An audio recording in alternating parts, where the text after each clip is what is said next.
Hello and welcome to my YouTube channel. My name is Lucie and I have a small crochet business called BubbleCatCrochet. In today's video I am going to talk to you all about my most successful market yet.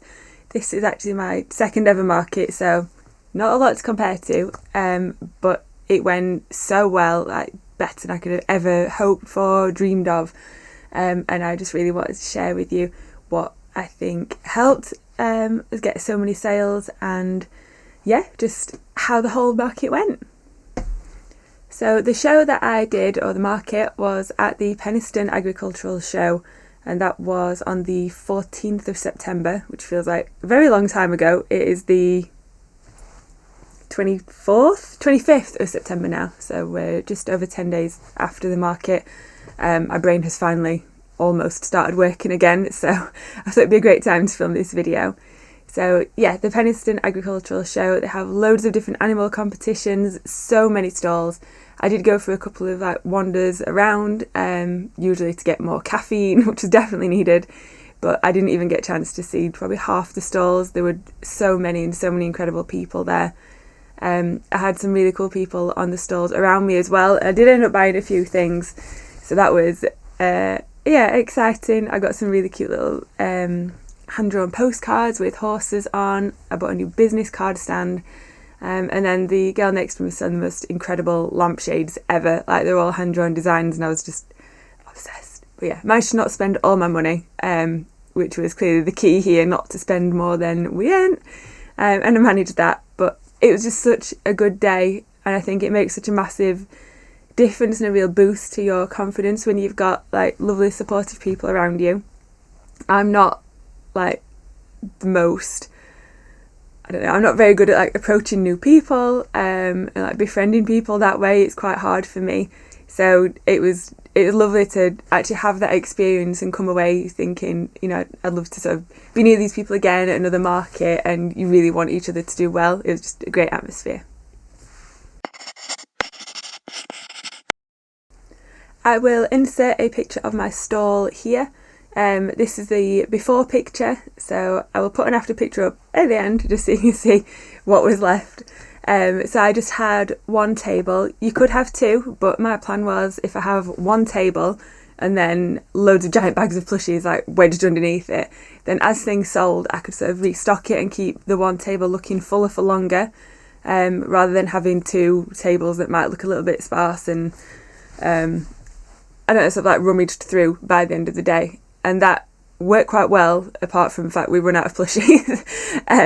Yeah, we ran out quite fast, so that was less ideal, but I think it was definitely easier to manage, and especially because a lot of plushies are quite small. You do have kids that wander up and pick things up, run off to show people, and then you're like, hey, where did that plushie go? So it's definitely easier to sort of just manage one, and I think it stops a lot of overcrowding where people are around both sides, and it can be quite challenging. So for me, I think that's definitely something that I would do again, just stick to the one table. Table and chairs were provided, but I did take my own tablecloth, which is just a really cheap one off Amazon. It's great. It seems to survive everything. It never gets any marks on it. I don't know how it does it. I did want to get one of the table runner things that goes over the front of the table, that says BubbleCatCrochet on, but I just totally ran out of time. I think the things for me that I found really useful were the table cover, the big sort of metal mesh cage things that have on each side to give the display some height. So I know that when I went out for a coffee and came back, I could see it straight away. I could see the octopus sat on top, proud and pleased with themselves. It's so much more, a point of interest for your customers when they're walking past. I did have a couple of little stands on there, so the little octopuses, I don't know. Anyway, the plural of octopus, they were all stacked on the shelves at the back, and that was great because I hid all the spares under the shelves. So as soon as one sold, I was firing extras on top. Trying to think what else I had. I can't really remember. I think that was probably about it. So I did try and, throughout the day, move things round as things sold, and if something was being a little bit slow to sell, I would try and move those around to the front, and that worked quite well again because people were coming back into the craft fair. The craft is in its own marquee. if people were coming back into that, then they'd be like, oh hey, look, this is different, there's something new out, or it was just something else for them to look at, and they might think, oh, I didn't see that before, because maybe that was inside one of the crates. This time it was right at the front. So yeah, I think we got quite a lot of repeat customers that came back and spotted something new. So I will start off with the plushies that didn't sell. We took 102 plushies with us to this market, which was not quite as many as I'd hoped. My Etsy store went a little bit wild in August and September, so I didn't manage to get as much market prep done as I'd hoped. I was hoping for about 150, very optimistically thinking maybe 200, but that was never going to happen. But yeah, I did get 102 plushies done, and we sold 97, which is just, I don't even really have words. I don't really know what to say. I just feel absolutely mind blown that so many sold. It's definitely not what I expected. I had my dad there to help me as well with the sales and just to try and keep everything going, and we were just looking at each other like, what is happening? Do I have all the 1, 2, 3?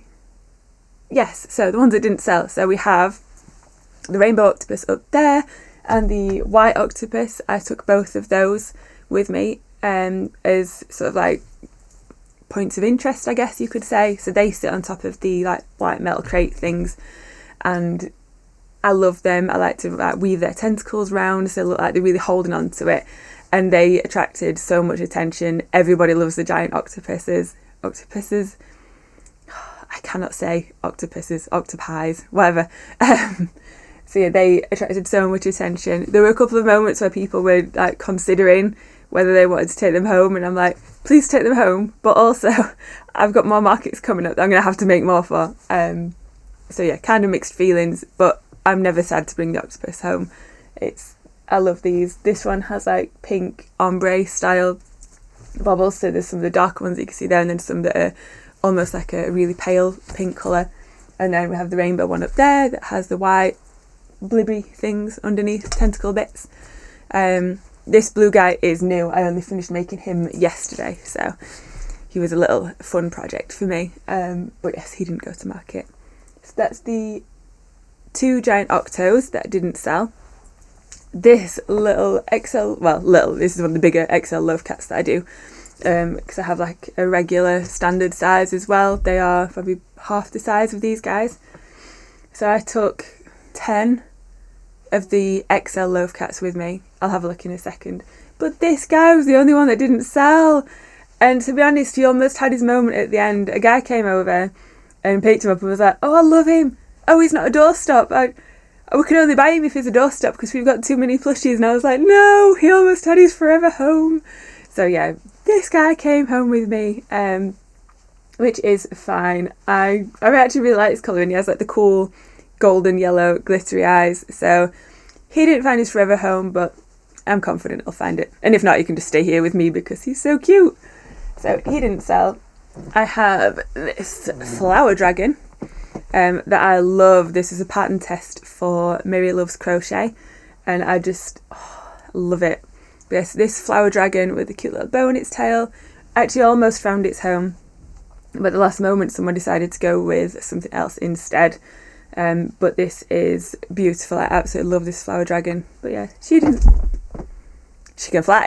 She didn't sell, which is sad, but I think she will find her home at some point. And then we have the only one left of my backyard birds. I love these little guys. This is a little goldfinch. So yeah, there were 4, and this is the only one that didn't sell. How many is that? 1, 2, 3, 4, 5. Yeah, that's right. That's 5. They're the 5 that didn't sell. So I will talk you through what did sell in the next bit of the video, next part of the video, and I will try to insert a photo here of every sort of plushie so that you can see what it looked like. So the first thing that we took, I say we because me and my dad were there, I crocheted all of these, but hands down he was the best salesperson I have ever seen. And he was like, yeah, that one really needs a friend, you should take 2, and people were like, okay. So yeah, most of the credit I'm going to give to him. But yeah, I crocheted all of these. So the axolotls I took 4 of these. I'll put a picture here for you, and we had a dark purple, a lilac, a dark blue and a light blue, and all 4 of those sold. Next up we have backyard birds. So as I said, we had the little goldfinch left over. To go with him there was a red cardinal, a blackbird with red wings and a bluebird, and those 3 found their homes. So this little guy is all on his own. I did actually make some robins at the brown bird red chest, so they are going to be part of my Christmas markets, so he is not totally alone. He will have some friends very shortly. Chickens! Agricultural show, I was thinking chickens, you know, they'll be amazing. Put loads of them out at first. None of them sold. So I was thinking, oh no, I've made like, I don't even know how many chickens, a lot, and they're not gonna sell. But actually about 10-11 a.m. the chickens just started to fly out, and we sold out of chickens so fast. I'd got loads of them in the bags under the table and they were just gone. So I took the medium chickens that I'll put here. I took 14 in the white and 11 in the brown, and all of those sold. And then mini chickens. So the minis, I took 2 white, 2, I've written greige, but I'm going to say beige because they are definitely more on the beige side. 2 black and 1 brown, and they all sold as well. The little ones sold out much faster than the big ones, but they are super cute and super squishy. Next we have our dinosaur family. So I had 1 little yellow T-Rex left. He sold fairly late on in the day.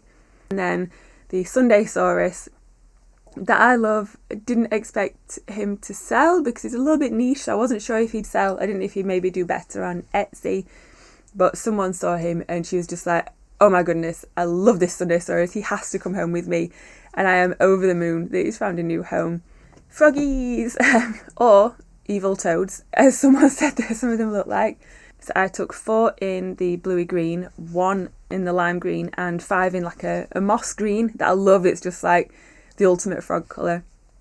They all sold super fast, and loads of people came back to try and buy frogs after they'd gone and were like, where are the frogs gone? I was like, too slow, I'm sorry.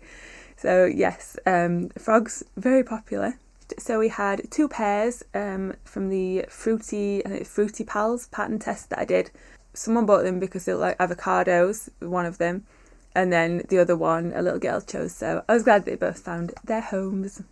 Next up we have Henrik the Hedgehog, who was also a pattern test. So I took 2 of these and they both sold, which I love because they're so like autumnal, you know, like fall vibes, especially when they're near the pumpkins. I just love it. So yeah, they sold. Horses. I wanted to make loads of horses because I knew that loads of like horse competitions going on, and obviously horse mad myself anyway, but I just didn't have time. I ended up getting a custom order for 2 horses as well in the weeks leading up to that, so I just didn't have time. So yes, this one sold quite fast as well. Again, I was a little bit surprised that it sold so fast, but yeah, next time would definitely make more horses. Loaf cats. Let's start with regular size loaf cats. I don't have any to show you at the moment, but they are about half the size of this little guy here. I took 4 of the regular size. I took a grey tabby, a purple, like a ragdoll Siamese colour pan, and then a blue one, the little blueberry one. It's so cute. And they all sold super fast. XL loaf cats, which are one of my favourite things ever to make. I took 10 of these, so I took a white one with brown ears, like ear patches, a brown and cream mix, a grey and white mix, a rainbow, 2 black, the speckled one that didn't sell, a pure white one, a black tuxedo cat and a ragdoll, and 9 of those sold, so yeah, 9 out of the 10. The mini octos that I have, I had 2 aqua, 2 lime, 2 light pink, 2 dark green, 2 red, 2 yellow, 2 orange and 2 purple, and all of these sold. These are super popular with kids, but also with people buying them as like stocking fillers ready for Christmas. Pumpkins. This is a pattern by the Farmhouse Stitch that I was fortunate enough to pattern test. I only had my gigantic mega XL pumpkin to take with me, and this sold, and a little part of me was like, no, that's my pumpkin. But yeah, that sold. So it was probably my favourite pumpkin pattern that I've ever seen. They're so chunky and solid. It comes in different sizes. and it's really simple to make, so I love it. A pump kitty or pumpkin kitty. Again, this is a pattern test for Red Mills Crochet. As soon as I saw this pattern test, I was like, I need this in my life so much. I absolutely loved it. I only took one of these because I only had one. Next, we are going on to bunny rabbits. So I took 3 of these, one in pure white, one in brown, and one in like a grey and white. All of those 3 sold. Someone had actually just bought 2 bunnies a couple of weeks ago that were the exact same as the pure white and the brown, so they were so excited by those 2. I had my beloved rats that I am obsessed with. These are such a hit on my Etsy, and I love it, you know, when someone orders a custom rat and it's got really jazzy fur pattern. I love it. I love the challenge of trying to match it as close as I can. Yeah. So I took 4 of these. I took a white, a black, a grey, and a black and white. I did actually take another white one, but it was the first one I'd ever made, and it was not quite the standard that I'd want it to be. And also I have a real soft spot for that one, so after about half an hour I was like, I can't sell you, I'm really sorry, you're going to have to go back in the bag. That one came home, but we're not counting that. They all sold really fast, which is funny because at my last market none of them sold. There was lots of people going, rats, oh no, we can't have the rats. But yes, rats at an agricultural show, not such a big deal. Seagulls. So I get the seagulls get a lot of attention on my Etsy shop. I've probably most of the time got a seagull on the go for someone, and I had planned to make some of the standard sized seagulls, but I just didn't get a chance. So I took my jumbo XL seagull that I made because I really wanted one, and my husband was like, you're crazy, we don't need an XL seagull taking up loads of room in our tiny house. But we did, I needed it. So I made him, took him, and he sold, I think it was like the second thing to sell. He sold so fast, and the lady was just like, I've got to have him, he is mine. So yes, XL seagulls. Wish I'd taken more, and I did sell a couple on Etsy to people that had seen it like when they were first coming in but didn't get a chance to come and buy it. So yes, next time definitely taking more big and standard seagulls. Pumpkin snail. So this is another pattern test for Mary Loves Crochet. I love this little guy. I didn't actually know if he'd sell. I am fully snail crazy, so yeah, just I love them. I have some snails of my own. I have 4 giant African land snails, and then quite a few babies at the moment. So yes, we have quite a few baby snails that we are growing. But yes, this pumpkin snail, so cute. I had him displayed next to the big pumpkin, and someone saw him and was like, he's so cute, I need him. And I was like, me too. Yeah, I'm definitely going to make myself another little pumpkin snail. I'm just obsessed with his little hat. He's so cool. So yeah, again, another really fun, surprisingly quick pattern. Then moving on to turtles. Again, this is something that I'd wanted to take more of at my last market. I made some of the, I can't remember her name. I made some of the mini turtles. Is it Tank the Turtle? I think. The small one, anyway. And they sold super fast, but this time I didn't get around to it. So I'd done a pattern test for a different style of turtle that is actually really, really fun and easy. And I just love their little legs on these. As soon as I saw that, the little legs and the chunky little shells, I was like, I need those. So I made a large one in Bernat Blanket, which is the rainbow one, and a medium one in like traditional tortoise. Yeah, I guess they are tortoise colours, which was the green with the brown shell, and both of those sold. Big exciting moment for me. The rainbow one has actually gone to Chicago. I'm so jealous of that tortoise. But yeah, he's gone off to live his new life over in America. Very jealous. And then finally, we are on to our very last one, which was another pattern test. This is a unicorn that I love. I'm still blown away by how fast this pattern works up. But yes, this pretty little unicorn that went off to a new home. A little baby girl chose it. She was so cute. She got the most adorable little fleecy jacket on. And she chose that one. So she was the one that was actually choosing between the flower dragon and the soft snuggly unicorns. She went for the unicorn. But yes, that was it. That was everything that sold. And I will show you what my stall looked like after. You can actually see the cream rat is on there. I put him back on to try and make it look a little bit less bare. But yeah, you can see in his picture that there's still the cream rat on there, but that is what we were left with. And I was just like, what has happened? That's that. Where are all my plushies? I'm so used to a house full of like boxes of plushies everywhere, and it's feeling very empty right now. That is it for this video. We are finally at the end. I can hear you all going woohoo. I've had a great time sort of sharing my experience at this market with you. If there's anything else specific you would like to see, like maybe market tips, what I think really helped to make this market so successful, or you know what to look out for, favourite patterns, anything like that, then leave me a comment below. But yeah, if you like this video, please leave it a thumbs up. If you want to see more, I promise not to waffle as much, then hit the subscribe button, and I will see you very soon.